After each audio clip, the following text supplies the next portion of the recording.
hecho referencia a cuáles eran las posiciones fundamentales que se podía percibir en la filosofía con respecto a su relación con la religión, partiendo del criterio de que siempre se filosofa en un ámbito religioso determinado. No conozco absolutamente ni la posibilidad de que en alguna oportunidad se haya podido comenzar a filosofar, a razonar en torno a lo que es el hombre, el universo, el alma, sin un fundamento religioso del cual se partía. Esto se da en todas partes. La filosofía es un fenómeno típicamente griego. Y los griegos comenzaron precisamente a filosofar en relación con todo el aporte tradicional de su religión. Habíamos visto que las posiciones fundamentales frente al problema religioso estaban dados primero por lo que llamábamos la posición socrática, que es la que constituye el fundamento de toda la filosofía griega. La posición agustiniana, tomista, la posición de Conte, o positivista, y la posición de Hegel. En pocas palabras, tratemos de sintetizar cuáles son las características de estas posiciones para retomar nuestra exposición. La posición socrática es una investigación filosófica, racional, sobre aquello que corresponde efectiva y verdaderamente a la naturaleza de los dioses. Parte en un ámbito religioso en el que indudablemente se han introducido una serie de superfetaciones provenientes de la imaginación de los poetas o de los contagios que han sufrido los mitos en las distintas transposiciones que sufren a través de la mentalidad de los poetas. De hecho, la tradición tal como ha llegado al siglo V a.C., época en que actuó Sócrates, era bastante contaminada de elementos contrarios a lo que podía ser la naturaleza de los dioses. La pregunta socrática es: ¿qué es lo que corresponde a los dioses? ¿Qué es lo que es propio de los dioses y que puede constituir efectivamente religión en el sentido verdadero del tiempo? ¿Y qué es lo que los poetas han añadido por su cuenta y que no es digno, por supuesto, de los dioses? Esta es la pregunta socrática por antonomasia. En la época del cristianismo, la religión tiene características muy diferentes a las de los griegos. Decíamos como en la época griega no hay un magisterio que defienda la pureza del traditum religioso. En el cristianismo ese magisterio existe, está. Fíjese que con posterioridad surgirán muchas interpretaciones en las cuales se pretende negar la autenticidad del magisterio de la Iglesia, pero desde el comienzo es la Iglesia de Cristo, la Iglesia católica, que la Iglesia no puede ser sino católica, no puede ser anglicana, por ejemplo. Sería como suponer que Cristo ha venido a redimir a los ingleses y no a todo el universo. De manera que la unidad de la Iglesia, su catolicidad y su santidad son características que inevitablemente tiene que tener la Iglesia que ha sido fundada por Dios mismo. Sin esas características no es la Iglesia auténtica y cabal. De manera que el pensamiento cristiano surge, diríamos así, dentro de una atmósfera espiritual, en el cual las verdades religiosas, las verdades reveladas por Dios, constituyen un fundamento indiscutible e innegable. Los cristianos tomaron, para poder comprender mejor los misterios de la fe, lo que había de positivo dentro de la filosofía griega. Fíjense que hay una pregunta que va a surgir con el tiempo, y es ¿por qué eso quisieron los cristianos? San Agustín y Santo Tomás, para tomar los dos más característicos y principales, con la filosofía de Platón o con la filosofía de Aristóteles, no lo podemos hacer nosotros ahora con la filosofía de Hegel o de Kant. Hay una razón que es fundamental.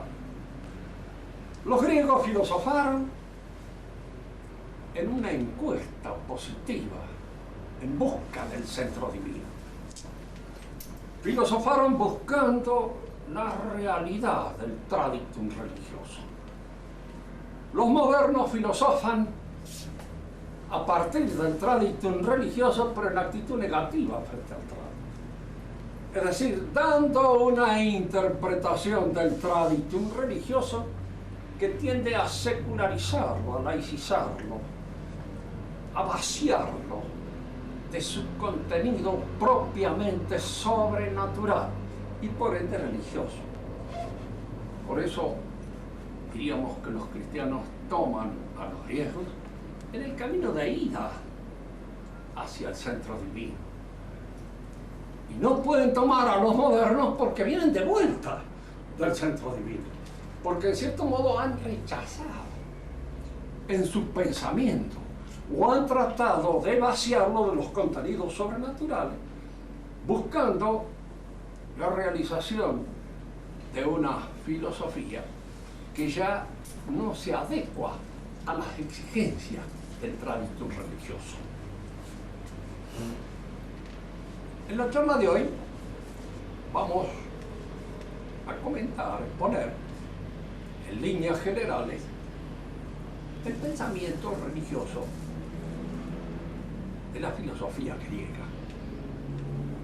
Dónde nace, cómo se forma, cómo se constituye, cuál es la perspectiva que este pensamiento observa, mira, y cuáles son sus propósitos fundamentales. No voy a entrar en detalles demasiado minuciosos, en razón de que el tiempo disponible no me permite dar todo un curso sobre Sócrates y Platón, que serían, en este caso, los puntos fundamentales de nuestra indagación. Pero algunos contactos con esta realidad es conveniente que se tengan. No olvidemos nunca, un viejo profesor nos decía siempre, la historia es cronología, no hay que olvidarse. Las fechas son fundamentales, importantes. Yo le pregunto a un alumno de qué época es Descartes y el alumno se confunde de siglo, indudablemente no entiende ni lo que es el siglo, ni lo que es Descartes, ni lo que es el pensamiento de cada uno. La filosofía griega nace con Sócrates.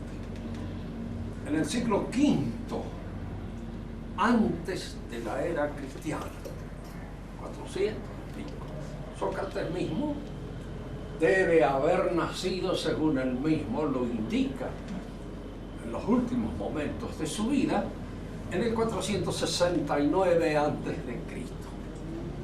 porque dijo en el 399 a.C. que tenía 70 años. Era la edad que tenía cuando él sufrió el último suplicio. Dijo, a esta edad no voy a andar yo escapándole a las leyes, hurgar mi cuerpo a la muerte, cuando ya estoy preparado, maduro, para enfrentar la muerte. Recordaba quizá un verso que él había leído y que es muy interesante, de Solón, el famoso legislador ateniense, que era en sus horas también un poeta y que había escrito un poema que es interesante sobre las edades del hombre. Como dice que a partir de los 70 el hombre está listo, preparado para la muerte y debe ya pensar en ella con cierta seriedad. Esto lo tomó Sócrates al pie de la letra y trató de alguna manera de afincar su pensamiento en esto. Sobre la personalidad de Sócrates hay muchas versiones, estudios. No vamos a examinar todo lo que se ha dicho en torno a él, porque es una de las personalidades más discutidas que existen en el mundo. Y hasta apareció aquel que negó de que hubiera existido. Este se llamó Émile Duprel, precisamente en su estudio sobre Sócrates, niega la posibilidad de la existencia histórica de Sócrates. La pregunta que a uno se le ocurre es decir, es fácil negar una existencia histórica, pero ¿cómo se comprueba, cómo se llena el hueco este que deja Sócrates en la historia? ¿Qué era entonces? Él dice que era una ficción literaria, que entró de moda en la época final del siglo V de nuestra era, cuando varios escritores, entre ellos los primeros fueron los comediógrafos, Aristófanes y otros cuyas comedias se han perdido y no han llegado hasta nosotros, que se ocuparon de Sócrates y dieron vida a este personaje que sería algo así como el Quijote o algún otro ente de ficción que es propio de nuestra literatura. Fue con posterioridad cuando Jenofonte retorna de las guerras en Persia, vuelve otra vez a Atenas y se encuentra también con este fenómeno literario que es Sócrates, y él ensaya también una explicación de Sócrates. Sin entrar en estas intríngulis y dificultades de la posibilidad de señalar la historicidad de la existencia de Sócrates, diríamos que esta historicidad es muy difícil de negar. En primer lugar, porque existen muchísimos testimonios de la época que lo señalan como un personaje real, que existía. Y en segundo lugar, por la influencia tremenda que ejerce sobre todo el resto del pensamiento a partir de él. Es imposible explicar a Platón sin la presencia de este personaje. Imposible explicar a Aristóteles sin la existencia de este personaje. Ahora sí, hay un hecho que es evidente. Cada uno de aquellos autores que trataron en su oportunidad de Sócrates vieron de Sócrates, diríamos, lo que pudieron ver. Cada uno ve lo que puede ver. Y no se trata en este caso de miopía o de falta de vista, que hay algunos que tienen una vista muy preciosa pero no ven nada. O lo que ven son pura y exclusivamente detalles físicos, pero no toda la complejidad de una personalidad para la cual hay que tener una percepción un poco especial, porque el hombre no ve con los ojos, ve con todo lo que él es, con toda su realidad está presente en la vista. Por eso ve una serie de cosas que no son observables pura y exclusivamente desde el punto de vista sensible. Y cuando se trata de una personalidad tan compleja como Sócrates, hay que tener una naturaleza en consonancia para poder percibir todos los valores que de esta personalidad se desprenden. Piensen ustedes en los testigos que presenciaron la presencia física de nuestro Señor. No todos descubrieron en él el Dios encarnado. Muchos no lo vieron así, en esta perspectiva. ¿Por qué? Porque para verlo en esta perspectiva había que tener una gracia especial, según él mismo dijo. Porque no cualquiera podía ver en él el Dios que estaba presente. Tal vez el que menos pudo haberlo visto y lo vio fue el buen ladrón, Dimo. Recordemos cómo en esa situación de violencia extrema, en la cual uno podría haberlo excusado de que insultara a todos los que lo colgaron en la cruz y se acordaba de la madre de todo el mundo en ese momento que lo rodeaba, él descubre que aquel que moría a su lado era Dios. Hay que tener una libertad de espíritu en esa situación tan terrible que padece un hombre con la violencia en la cruz para descubrir esto. Pero estas son las cosas que aparecen o emergen ante el espíritu y que no pueden ser explicadas pura y exclusivamente por una visión visual, sensible. Por eso, la historia es probablemente la más difícil de todas las ciencias, la que requiere por parte de aquel que la ejerce una mayor riqueza en el registro de posibilidades. Porque no basta a veces con ensartar fechas, indicar cronologías, sino percibir personalidades. Y a veces personalidades que pertenecen a un ámbito muy diferente del nuestro, muy distinto. Y para penetrar en él, no se puede pura y exclusivamente penetrar a través de los testimonios que señalan un tiempo o que señalan una fecha. Hay que entrar en lo que constituye su espiritualidad. Muchos de los hombres que vieron a Sócrates lo vieron según la perspectiva que ellos mismos lograron visualizar en esta persona tan compleja, tan difícil de penetrar y al mismo tiempo tan rica de contenidos espirituales.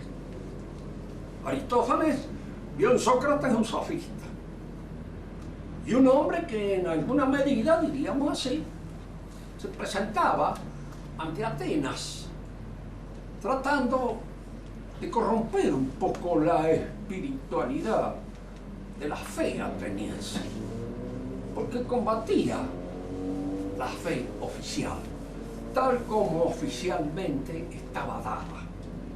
Era su combate.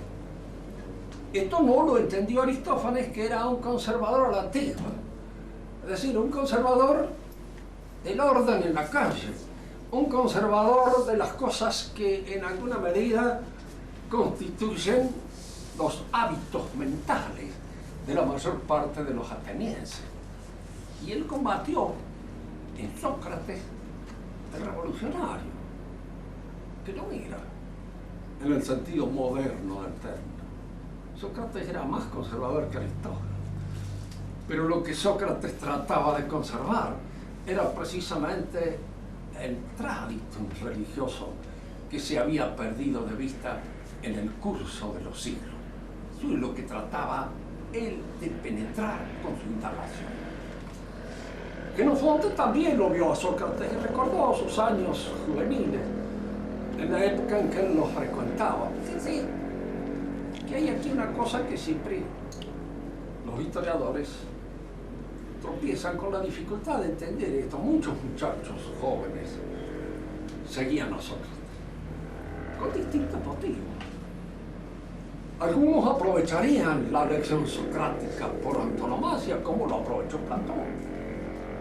Otros irían un poco por divertirse, porque era el hombre que de alguna manera, diríamos, cortaba los corsés de los demasiado acartonados y corsetados de la época y les hacía pasar unos papelones olímpicos delante de la gente cuando los indagaba y descubría los sofismas y las falsedades en las cuales estaban envueltos. Y como tenía una habilidad prodigiosa para poder, diríamos, establecer este juego dialéctico, este diálogo con los hombres más distintos de la época, esto divertía mucho a la juventud. Y es probable que muchos jóvenes lo siguieran simplemente por este afán o este objeto de escandalizar un poco al hombre común de Atenas de aquel entonces, presentándolo frente a este Sócrates que los daba vuelta como a un guante que se saca de la mano.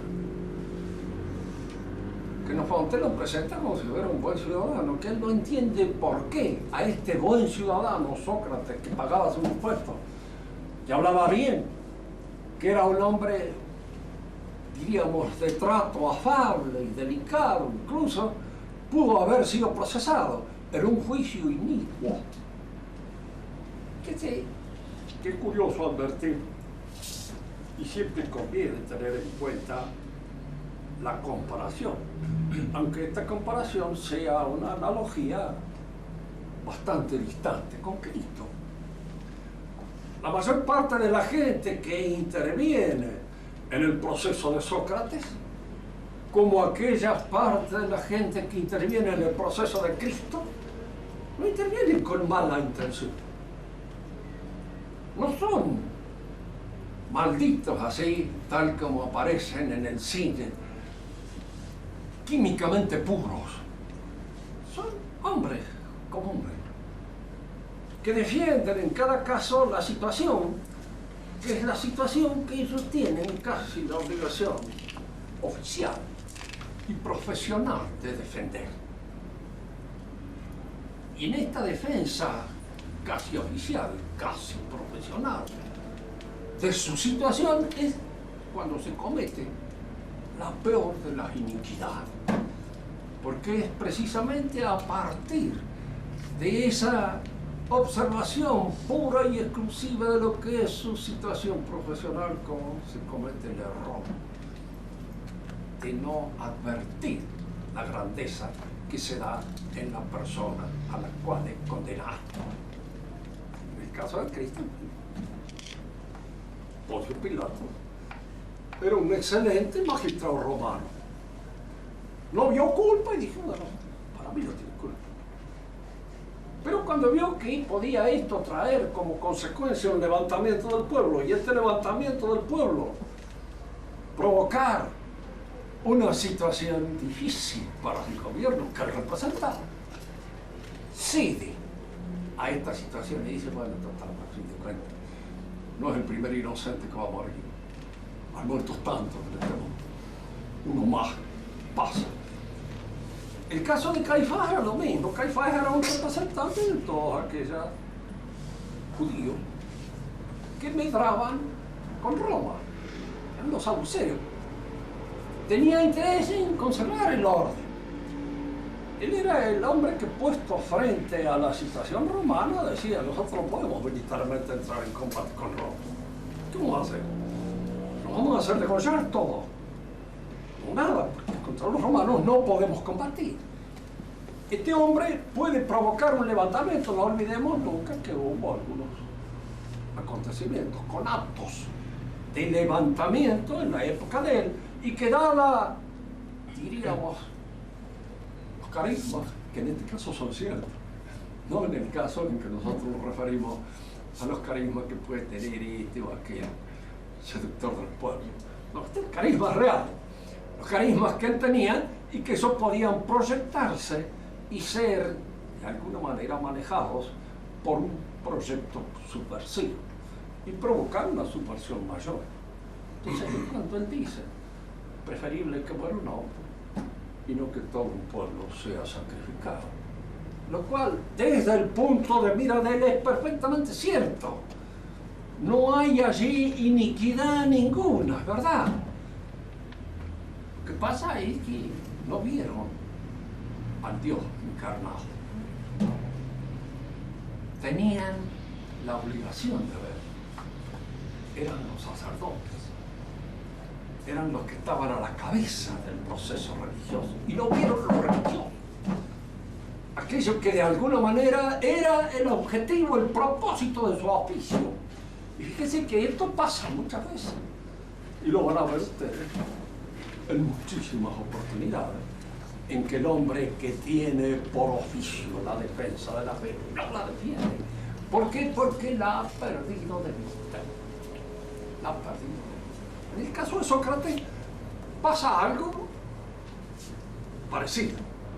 Todo el mundo de Atenas de aquel entonces sabe perfectamente que una sociedad, una polis, en la cual sean conmovidos los fundamentos religiosos, entra en un proceso de descomposición inmediata. ¿Por qué? Porque la religión es, de hecho, el fundamento de toda la vida moral de los hombres. decía una cosa, Donoso Cortés, que siempre conviene tener en cuenta y repetir. Cuando baja el termómetro religioso, hay que aumentar el policial. Porque la gente, al dejar de tener ese juez insobornable, que es la presencia mística de la divinidad en su fuero íntimo, pierde toda referencia en sus movimientos a un juez que no lo deja cometer ciertas cosas. Y que piensa mal puede terminar obrando mal, siempre. Y pensar mal es tan fácil. Está uno en su soledad, todo. ¿Por qué no entregarse a los malos pensamientos en un momento determinado? ¿Qué es lo que en un momento puede, diríamos, impedirnos esa entrega al mal pensamiento? La presencia mística de alguien que está con nosotros. Recordemos esto para no entrar en terrenos demasiado misteriosos. La presencia no es solamente la presencia física.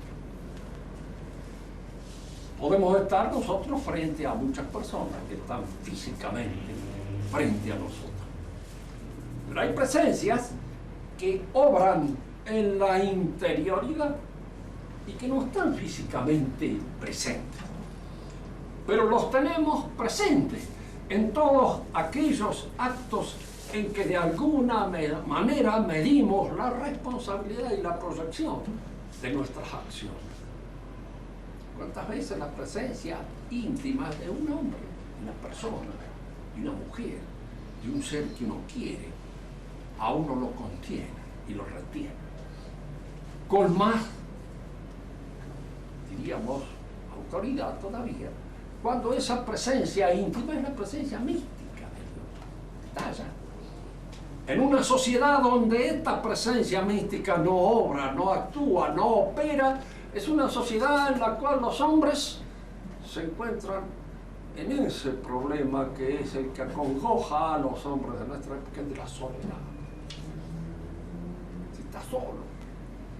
Y en la soledad todos los malos pensamientos pueden darse cita y pueden de alguna manera entrar en conmoción en nuestro interior y llevarnos a las aventuras más peligrosas y más desaforadas que se pueda pedir.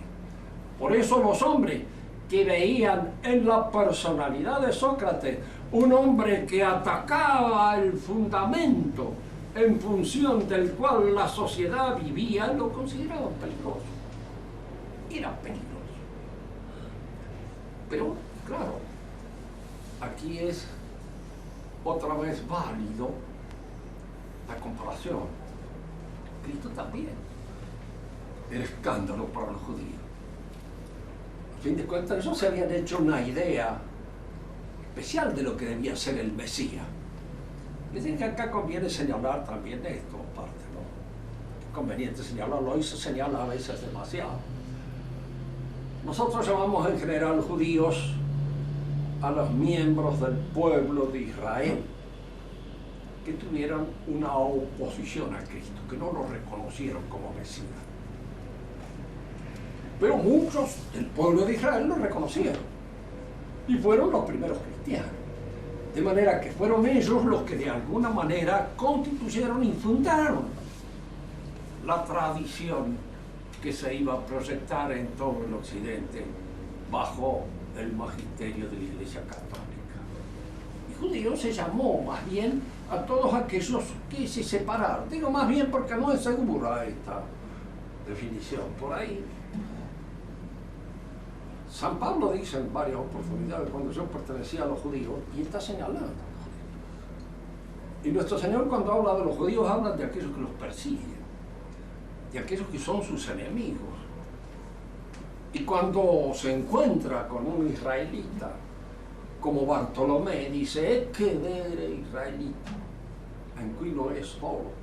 Este es un verdadero israelita en el que no hay falsía. Y le dice israelita, no le dice judío. Dice judío de alguna manera cuando son los enemigos, los que le tienden una celada, los que de alguna manera lo están persiguiendo con el objeto de llevarlo ante un tribunal. El caso de Sócrates pasa una cosa semejante. De hecho, nosotros podríamos decir, con el propósito de dar fin a esta excursión de exégesis en torno a la personalidad de Sócrates, que Sócrates fue bien interpretado y visto por Platón. Uno se puede hacer esta pregunta. En las obras de Platón, todo lo que Platón nos dice es socrático. Y la respuesta que a mi criterio se aproxima más a la verdad es esta, que efectivamente es así. No todo lo que dice Platón ha sido dicho por Sócrates, pero la inspiración fundamental del platonismo es socrática. Lo que es platónico es la organización metodológica, sistemática de este pensamiento. Es lo que es propiamente filosofía. Eso es de Platón. Pero la intención de rescatar el verdadero sentido de la religión, lo que constituye el traditum, eso es la socrática. Y en función de eso es como se manifiesta el pensamiento platónico. Tomemos otra perspectiva para ir examinando mejor esta posición frente al traditum. En primer lugar, cuando nosotros nos colocamos en situación de tener que reflexionar, ver, observar o tratar de comprender en alguna medida lo que constituye el pensamiento antiguo, tenemos que hacer un esfuerzo un poco que nos saca de nuestra inercia de pensamiento.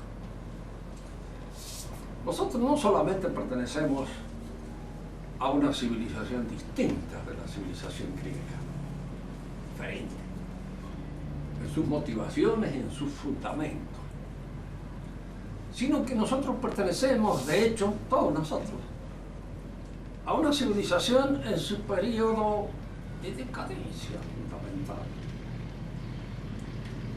Pertenecemos a una civilización que está afectada intrínsecamente por el problema revolucionario. Y el problema revolucionario es un problema religioso, corrompido, en su raíz, en su fundamento. La revolución es precisamente las ideas cristianas que se han vuelto locas, como señalaba Chesterton. La revolución es una interpretación pura y exclusivamente secularizada del cristianismo. Y esto es lo que la constituye en una falsedad absoluta, en este sentido. Yo no sé si el reino de los cielos que se nos promete en el Padre Nuestro es o no es. Creo que es. Pero creer no es saber. Hay una diferencia enorme entre el que cree y el que sabe. El que cree puede estar muy seguro de lo que cree y asienta lo que podría ser, afirma, admite un testimonio de alguien en el cual confía total y enteramente, que es un poco lo que nos pasa a la mayor parte de los creyentes con Cristo. Él lo ha dicho. Si lo ha dicho Él, no puede engañar. Esto es fundamental para nosotros. Yo no sé si ese reino de Dios que se nos promete y que en el Padre Nuestro de alguna manera se nos anticipa y del cual algunos bienaventurados y felices tienen algunas anticipaciones aquí en este mundo, es o no es. Pero lo que sí puedo asegurar es que algo parecido al reino de Dios en este mundo, dada nuestra naturaleza caída, dada nuestras costumbres, dada esa inclinación a la corrupción que en todos nosotros existe, se da permanentemente y bajo distintos nombres, es imposible. En primer lugar, porque estamos afectados no solamente por el error y el pecado, sino por la miseria. La miseria no es solamente falta de pan. En la miseria está el pobre que se está muriendo de sida, o que se está muriendo de un cáncer en la lengua, o que se está muriendo de cualquier... Usted está en la miseria. Y la miseria nos acecha a todos. Incluso llega en la forma inevitable de la caducidad. Allí está la miseria. Todas las miserias que la edad prohija, pues las tenemos que padecer. Y en un mundo donde la afectación de la miseria es inevitable, no puede existir la felicidad. No se puede dar. A veces es un momento de ilusión, pero como decía el doctor Besançon, me parecía, la juventud es un momento transitorio, que el tiempo cura y que no anuncia nada bueno, porque que de alguna manera lo que viene después no es gran cosa y puede tenerlo desde ya como hizo.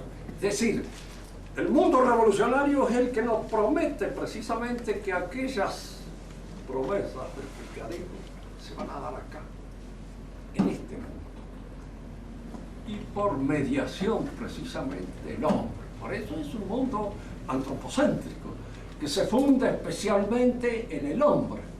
Carlos Marx hacía algo más que esto, porque dándose cuenta de que el hombre, en la medida en que mantenía su carácter individual, era un ser sometido a todos los sufrimientos del ego, del yo, consideraba que este hombre daba un salto cualitativo y se convertía de buenas a primeras por un cambio producido en la, diríamos, en el señorío de los medios de producción, por un cambio provocado en esos medios de producción, aparecía el hombre colectivo. Y entonces el hombre colectivo, claro, ya no es mortal, porque la mortalidad se da solamente en el terreno de lo individual. El hombre colectivo pervive. Y si un hombre piensa pura y exclusivamente en función de la colectividad y es una especie de engranaje, de hormiga dentro de ese hormiguero, ya no sentirá el escozor de la caducidad temporal que afecta a cada uno de nosotros como individuos. La revolución que nosotros vivimos es pues un proceso de descomposición del cristianismo. Y nosotros estamos viendo y observando la realidad desde ese punto de vista. Es muy difícil que logremos superar las incidencias, las influencias, los condicionamientos que produce el medio sobre nosotros, nuestra manera de pensar. Muy difícil hacerle entender a un hombre de hoy de que él no es superior a un griego del siglo V. Él cree que sí. Más, incluso hay esa suerte de cronolatría que tiene el hombre de hoy. Yo debo ser mejor que mi abuelo porque nací unos años después. Y mi abuelo no conoció ni la televisión, ni los ordenadores, ni ninguna de esas otras cosas que constituyen, digamos así, el pan de cada día de nosotros. De manera que cuando nos referimos a los griegos, de alguna manera tratamos de ver un mundo reducido, un mundo inferior a aquel en el cual nosotros nos movemos. Indudablemente, esta es una perspectiva un poco falsa. A veces no hay nada más que pensar en una o dos cosas. Los griegos iban al teatro a ver a Esquilo, a oír, diríamos así, las obras de Sófocles o de Eurípides. Y nosotros vamos a ver al gordo Porcel, que da otras cosas. Fíjese que Esquilo, Sófocles, Eurípides eran populares. Tan populares fueron en Grecia en la época en que a ellos les tocó actuar con esa inmensa poesía, como ha sido popular Shakespeare en la época de la reina Isabel. Claro, y para leer a Shakespeare hay que ser hombre culto. Y no cualquiera, porque hay que conocer bien el mundo inglés. Y no solamente el mundo inglés, sino hay que saber algo de teología. Y hay que saber de alguna manera muchas cosas del mundo cristiano que aparecen reflejadas en las obras de Shakespeare. Es, diríamos así, una comparación poco extraída de los cabellos, pero que de alguna manera nos indican a las claras que no es el mundo nuestro tan orondo, tan satisfecho, como tienden a hacérsenos aparecer a través de la publicidad o de la propaganda. Ustedes piensen en los libros en que se educan los chicos de hoy, chicos comunes. Como el hombre es un mono que ha ascendido en la escala zoológica y ha llegado a ser lo que nosotros somos, se supone que este progresivo movimiento del mono al hombre lo pasa un chico a través de todos. Entonces se escriben libros para monos, que son aquellos libros con los cuales los chicos estudian. A veces da lástima ver la decadencia, la ruina mental que significan muchas de las lecturas que hay que darles a los chicos con los cuales aprenden a leer. ¿Y con qué aprendían a leer los griegos? Con la Ilíada y la Odisea. Es decir, los dos libros más altos de la mentalidad griega de la época. Con eso aprendían a leer. ¿Y con qué aprendían a leer los judíos? Con los salmos de David, con los proverbios, con los profetas, con la mayor parte, es decir, con los elementos más altos que producía su civilización. Con eso aprendían. Y si no estaban en condiciones, pues ya lo estarían con el tiempo. De hecho, era interesante ponerlas en contacto con esa música. Hay una cosa que siempre, hablando de música, decía Joseph de Maistre. La madre de él, cuando era chico, le recitaba cuando él iba a dormir, porque la madre era aficionada a la literatura, y le recitaba las poesías de Racine, todo entero. Y si yo me acostumbré a esa música, desde ese momento no podía aguantar nunca, jamás, una cacofonía, una porquería de esas que se venden como versos en la actualidad, porque estaba acostumbrado a eso, porque había sido promovido a ese nivel desde el comienzo. Es importante tener en cuenta todas estas cosas, porque cuando penetramos en un mundo como es el mundo griego, del cual dejaremos esbozado ahora en líneas generales la perspectiva desde la cual nace la filosofía. Hay un dicho que nos pone en la visión de esta perspectiva. Una comparación que hace precisamente Hegel, que a fin de cuentas era un hombre superior, pese a que uno puede no participar de sus ideas, ni mucho menos. El ave de Minerva vuela al atardecer, es la lechuza. Vuela cuando cae el sol. Y en cierto modo, cuando Atenas entraba a precisar su decadencia, cuando decaía la ciudad de Atenas, es cuando sale la filosofía. Y surge la reflexión filosófica como una toma de conciencia que el hombre de la época tiene frente a la decadencia de su país, de su patria, de su ciudad. Y cuando comienza a surgir esta pregunta, ¿qué es lo que nos hizo grande? ¿Qué es lo que de alguna manera constituyó, diríamos así, el principio, el fundamento espiritual de nuestra grandeza y que ahora se ha perdido? ¿Qué es lo que hemos perdido? ¿Qué podemos hacer para recuperarlo? ¿Podemos recuperarlo? Esta es una pregunta que los hombres se hacen. Y a veces se dan cuenta del carácter puramente ilusorio de la pregunta. Nadie vuelve para atrás. Nadie vuelve a la juventud. Pero de alguna manera existen las posibilidades que en el orden de la religión aparecen, que son las que van a surgir con el cristianismo. La ciudad griega era todo considerado como una iglesia. Era una suerte de iglesia. Fíjense que se trataba de que esta ciudad fuera autárquica, autónoma, independiente de cualquier otra cosa. Y que en esa independencia diera nacimiento y surgiera precisamente la espiritualidad a la que estaba convocada. Atenas fue fundada cuando apenas era una aldea, teniendo como diosa a Atenea, Palas Atenea, la diosa de la inteligencia. Hay que decir que en un momento determinado de la época ateniense, en que los atenienses no pensaron nunca, jamás, que ellos podrían llegar a ser el centro intelectual del universo. Tenían la diosa de la inteligencia, que era la que de alguna manera presidía todas las fiestas en el sentido religioso y cabal del término de esta ciudad.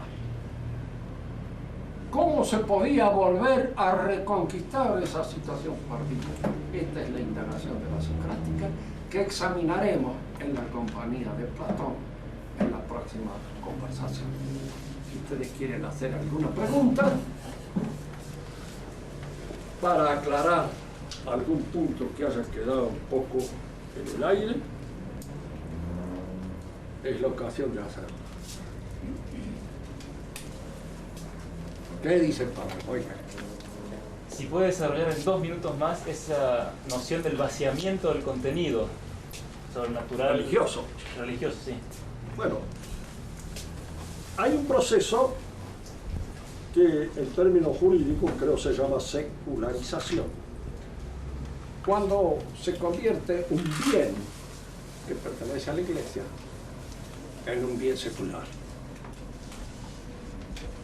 Supongamos que luego de la revolución, esta capilla la convierten en un restaurante o en un boate, que es todavía mucho más divertido. Entonces, a ese proceso de convertir la capilla en una boate se le llama secularizar un bien religioso.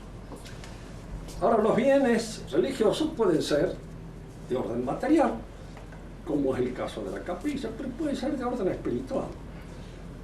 Entonces, cuando se seculariza un bien religioso espiritual, y la pregunta es, ¿cuál, por ejemplo? Y supongamos el más común, el reino de Dios.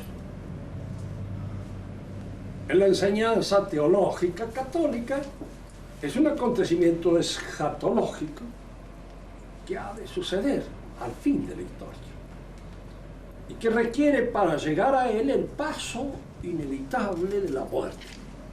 Debemos morir para resucitar. Esa es la enseñanza teológica.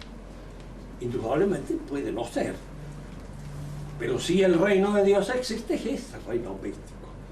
Ahora, si yo lo convierto en la sociedad futura, mañana la sociedad sin clase, en el triunfo total del Partido Comunista, en el triunfo de la democracia universal, en el triunfo de Norteamérica, de cualquier cosa que nos va a traer como consecuencia un reinado de la paz, o eso que dicen los eclesiásticos de hoy, la civilización del amor, es una manera para todo el mundo, donde todos los chicos del mundo se den la mano, y aparezcan cantando a María bien. Todas esas son, diríamos así, secularizaciones de esta idea.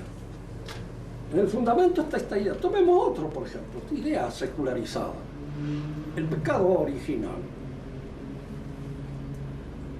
Todo el mundo sabe, aun cuando no crean el pecado original, el primer pecado del hombre, que el hombre es un ser que no se posee de una manera cabal, total. Que hay en él siempre una falta de señorío, una falta de dominio, que hace que ciertas cosas se le escapen al control de su voluntad y de su inteligencia. Entonces el hombre lo percibe. A la vez percibe de que en esta sociedad en la cual actuamos como individuos, carecemos muchas veces de la solidaridad que debemos tener para con nosotros. Y obramos más en función egoísta que en función filantrópica. ¿A qué se debe esto? La fe nos enseña la existencia del pecado original, pero puede haber una secularización, una transposición de esto, como diría Juan Jacobo Rousseau. El hombre era un animal feliz, un capítulo de la zoología, vivía absolutamente entregado a vagabundear, como en la época en que él se hacía la rabona, en los tiempos en que iba a alguna escuela suiza, y terminaba en esa rabona feliz. El hombre era feliz. ¿Qué es lo que lo hace infeliz? ¿Qué es lo que lo introdujo en el mundo de la infelicidad? La organización social, que tuvo como elementos beneficiarios de esa organización a los dueños de las propiedades, a los hombres que crearon el pacto inicuo entre los hombres. Y ellos fueron los que introdujeron este elemento de discordia, este elemento de desequilibrio, este elemento que afecta, diríamos, a toda la actividad espiritual del hombre. Y eso es, para él, el pecado original. Curado eso, sustituido el pacto inicuo establecido por los fuertes en detrimento de los débiles, por un pacto social en que todos colaboremos, esto se habrá terminado, como por ensalmo. Uno podía preguntarle, pero Rousseau creía en esto. No mucho. No mucho, porque no era idiota. Tenía sus momentos de locura y sus momentos en los cuales él razonaba de conformidad con ciertos principios y extraía sus conclusiones, así como se extrae la conclusión de un silogismo. Pero no, hay partes en él en que indican de que no estaba tan seguro de esto. Es como si le hubiéramos preguntado a Marx si Marx creía en esta posibilidad de que emergiera como consecuencia de los cambios producidos en la posesión de los medios de producción, emergiera el hombre colectivo. No creo que estaba muy seguro. Incluso no le atraía mucho tampoco las cosas. A Marx le hubiera gustado muchísimo ser rico. Se enojó con la madre porque la madre no le aflojaba la bolsa. La madre era judía y de alguna manera se daba cuenta de que este era un... se agaldaba, tiraba la plata por la ventana y no había plata que le durara. Después lo mantuvo el amigo de él, Engels, y entonces él iba así porque era varón consorte, se había casado con una baronesa, entonces usaba monóculo y solía ir a algunos, diríamos, balnearios de Europa a mojar un poco los forúnculos que le salían a veces en todas partes por muchas razones X, de la mala alimentación probablemente que tuvo durante la época en que pasó hambre en Inglaterra. Pero él no creía mucho en esta posibilidad. Y si la creía, la evitaba muy bien. Hay un caso muy curioso que siempre suelo contar, ¿no? Una carta escrita por él a Laforgue. Laforgue fue casado con la hija de él, con Leonor. Era médico, de origen francés, pero tal vez con alguna vetita de negrito, porque más le decía el negrito. Muy seguro, muy probable que sea uno entre nosotros pasa por morocho, que de ninguna manera es negro. Pero para Marx sí, porque ellos eran alemanes y venían del norte, muy racistas. Y entonces la carta que le escribe la hija es pidiendo detalles sobre cuáles eran las condiciones en que se encontraba Laforgue para poder mantener el hogar, para poder darle a la hija una respetabilidad, etcétera, etcétera, y mantener una casa. Una serie de detalles formales que indican un individuo perfectamente apegado a la vida individualista y burguesa a la que estamos nosotros acostumbrados. Y no el hombre que está soñando que total, mañana vamos a ser todos uno solo. De manera que, ¿para qué andar preocupándonos por esos detalles de orden económico? Esta es una de las características. Hay muchas más. Diríamos, toda la filosofía de Hegel trata del misterio de la encarnación, pero visto en un sentido social, total. El misterio de la encarnación no es algo que le sucedió a un personaje determinado que se llamó Cristo. Cristo fue el que se dio cuenta de que nosotros éramos los hijos de Dios y que Dios se manifestaba a través de nosotros. Entonces, estas son transposiciones del orden sobrenatural al orden natural. Esto es lo que se atacó desde la Iglesia con el término de naturalismo. Ese es el naturalismo. Y muchos más. Muchísimos más, porque casi todos los misterios de la fe pueden ser vistos desde una perspectiva puramente natural, como si fueran naturales. Y entonces se desvirtúa toda la fe. Con esto podemos afirmar lo siguiente: no ha habido absolutamente nada en el curso de nuestra civilización que no esté en el cristianismo. Tanto que podemos decir todo el proceso revolucionario es un proceso de laicización y secularización del cristianismo. Por eso dicen bien ahora, y lo dicen los teólogos, importante, que la revolución es cristiana. Sí, pero como diríamos también, Lucifer es un ángel. Es un ángel, pero es un ángel echado a perder.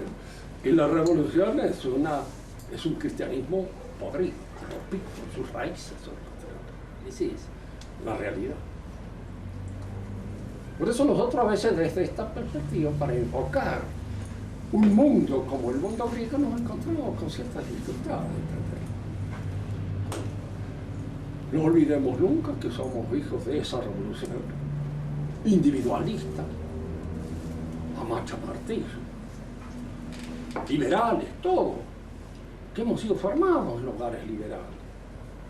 Hemos, diríamos, absorbido el liberalismo por todas partes. Nosotros, si uno fuera a Norteamérica, yo creo que en la actualidad un católico norteamericano, ante todo, es liberal. Y si uno le expusiera la fe tal como es, mire, no, la iglesia es una. Y el mahometanismo no es una falsa religión. Y las sectas protestantes son falsas, son elementos que toman una parte de la verdad, la hipertrofia. Y en función de esa hipertrofia tratan de explicar las otras, por lo son. Entonces usted es fascista. La reacción norteamericana. Solamente acepta la iglesia siempre que nosotros la coloquemos, diríamos, como una confesión más dentro de las otras. Desgraciadamente, este criterio se ha metido en la iglesia. Y obras antes de la iglesia. Se han metido en la iglesia, actúan desde la iglesia, y entonces es muy difícil sacarlo. Porque, pero así. Ustedes lean el Nuevo Catecismo, lean el Splendor Veritatis y van a ver que son documentos liberales. Fundamentalmente, a pesar de muchas de las verdades que se dicen allí, se dicen. No todo lo que dicen liberal es falso. Nadie puede tener tanta puntería de decir todas cosas falsas. No se da ese caso, ¿no? ¿Alguna otra pregunta?